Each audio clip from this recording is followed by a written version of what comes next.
Hi guys! Another day, another vlog. So for today's video ay samahan na naman ako dito sa aking A Day in My Life as a tourism graduate nga naabot og Thailand for today video day.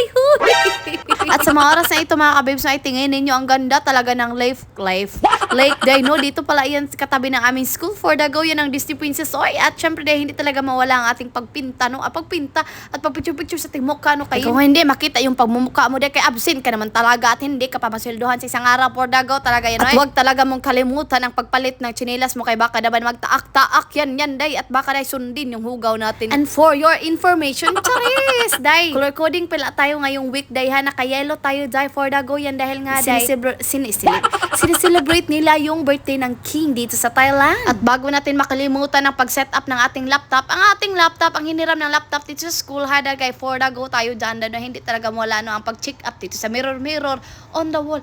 Mirror on the wall. Who's the fairest of them all? Agoy for Dago.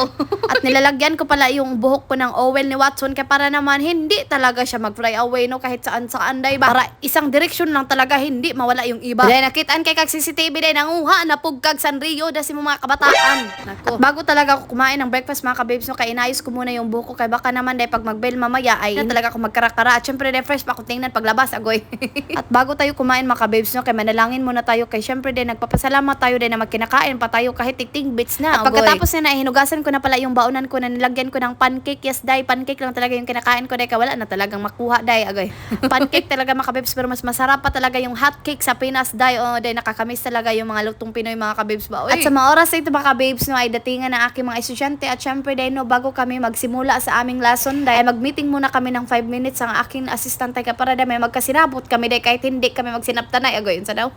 Fast forward na tayo dito mga kabibs, no, ay pupunta na pala kami doon sa aming flag ceremony at syempre dahil hindi talaga nyo makikita ang aming mga primary day na may estudyante dahil nga dahil separate kami day. At hindi rin mawala ang aming vocabulary words sa morning mga kabibs no. At syempre dahil hindi man ako dyan kaya ako mga assistant ay kapuli-puli man pud mi. Pagkatapos yan ay hindi rin mawala ang kanilang pag-exercise day no para silang mga chukiting man jud na ba. At sa mga oras ito mga kabibs so kaya nagsimula na ako magrakrakad dito day. Pero tingin ninyo mga kabataan natin dito kay before ako mag-start sa aking mga lesson day kay mag-warm up talaga ako day no kay kapag hindi tayo mag-warm up day kay parang wala man sila energy maminaw.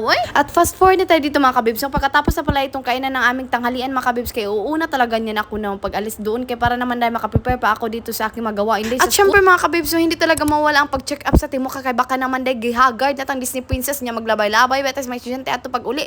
At before tayo uuwi mga kabibs kay hindi natin kakalimutan na pag time out kay baka naman hindi tayo masweldohan na isang araw kay for the go. At dahil kay biniyaan naman ako na aking advisor kaya ako na talaga mag-lock lagi na lang ako dito charis. At hanggang dito na lang see you in my next mini vlog kapuna ka.